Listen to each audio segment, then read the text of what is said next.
Ô Favete, e aí a gente tem visto também, né, algumas possibilidades até, vai pautar a anistia, se passa, né, depois o presidente Lula veta, se veta derruba o veto, se derruba o veto vai para o STF, a gente tem visto muito uma judicialização de todo o processo, né, legislativo, e isso pode acontecer também, né? Como que está, né, essa percepção do judiciário no centro do debate político, do judiciário sendo colocado ali, né, como determinante, até mesmo nessa questão da prisão do ex-presidente Jair Bolsonaro, isso está atrapalhando, está na percepção de que chegou num nível que talvez não tenha volta, ou que esteja um pouco mais exacerbado. Como que está essa percepção e possibilidades também de mais judicialização do processo legislativo?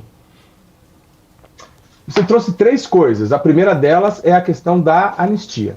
A anistia, pelo menos a percepção do mundo institucional e do mundo governamental e do mundo político, a anistia não é uma pauta social. Ela não pegou na sociedade. Isso é, as pessoas não discutem anistia nos bares, nos restaurantes, em família e etc. É uma pauta muito centrada no bolsonarismo. Okay? Então ela não extrapola, ela não amplia essa pauta fora dos circuitos das bolhas bolsonaristas. E, portanto, ela, apesar de fazer muito barulho no Congresso Nacional, ela não tem tanta força, né? É interessante a gente ver que a anistia faz bastante barulho, mas ela não tem tanta força. A prova do que eu estou falando é que até hoje ela não foi pautada, ok? Então, essa é a primeira coisa, a anistia via Congresso. A segunda coisa que você traz, ela é mais estrutural, ela é mais profunda, que é a judicialização das coisas no Brasil, né? A judicialização das coisas no Brasil, ela acontece por N fatores, mas talvez o mais determinante de todos, o mais estrutural de todos, é que a Constituição brasileira ela é muito longa, ela é muito analítica, né? Essa, aliás, é uma das características da Constituição brasileira. E, portanto, muita coisa pode ir ao judiciário. Além disso, a própria Constituição coloca para o Supremo Tribunal Federal brasileiro muita competência originária. Outras cortes supremas, ou ainda cortes constitucionais no mundo inteiro, não têm tanta competência originária. A opção que nós tivemos via Congresso Nacional, é bom que se diga, isso está na Constituição porque foi votado pelo Congresso. A opção do Congresso Nacional foi dar muito poder ao Supremo Tribunal Federal para iniciar processos. Exemplo, todos os 513 parlamentares, os processos penais começam no Supremo Tribunal Federal. Mandato de segurança contra a mesa da Câmara e do Senado é no Supremo Tribunal Federal. Enfim, os 81 senadores são julgados no Supremo Tribunal Federal, comandante da Marinha, Exército Aeronáutica no Supremo Tribunal Federal, enfim, a lista é gigantesca de foro. E, portanto, o Supremo acaba sendo, vamos dizer assim, estruturalmente sempre chamado. Então, quando você me pergunta, que é o que está por trás da sua pergunta, né? Quando a judicialização vai diminuir? Olha, só quando mudar a Constituição, certo? Isso não é uma coisa conjuntural.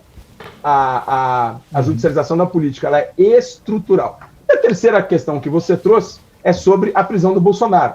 Na nossa avaliação, a prisão domiciliar do Bolsonaro, ela, de certa forma, ela está um pouquinho longe do comum no país, porque no país, qualquer pessoa que descumpre medida cautelar vai para a prisão normal, né, prisão presídio, e o ministro Alexandre de Moraes determinou a prisão domiciliar para o Bolsonaro. Isso é, ao que parece, o ministro Alexandre de Moraes traz o Bolsonaro meio a conta-gotas, né, para o final dessa coisa toda, que vai ser a sua condenação, que parece que está para acontecer. Mas também, por outro lado, o que nós notamos aqui é que atingiu o governo Lula. Por que atingiu o governo Lula?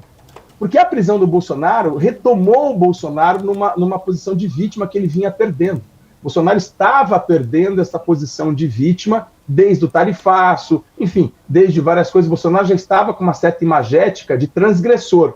E com a prisão domiciliar, ao que parece, nós vamos ver as pesquisas que vão sair na próxima semana, mas ao que parece, voltou a colocar o Bolsonaro numa condição de vítima. Isso, evidentemente, atrapalha o governo. E, por fim, a tese de que Bolsonaro está fora das eleições do ano que vem, e o cenário base é que ele está fora das eleições do ano que vem, não é tão boa notícia para Lula. Por quê? Porque Lula já venceu o Bolsonaro, né? Lula já conhece esse adversário, E sem Bolsonaro pode vir um outro adversário para Lula no ano que vem, que Lula não conhece. Isso é, as condições são mais de incerteza para as eleições da situação do ano que vem, com o Bolsonaro preso. Parece contraintuitivo, né? Isso é, Bolsonaro preso é pior para o Lula, mas a análise política é essa.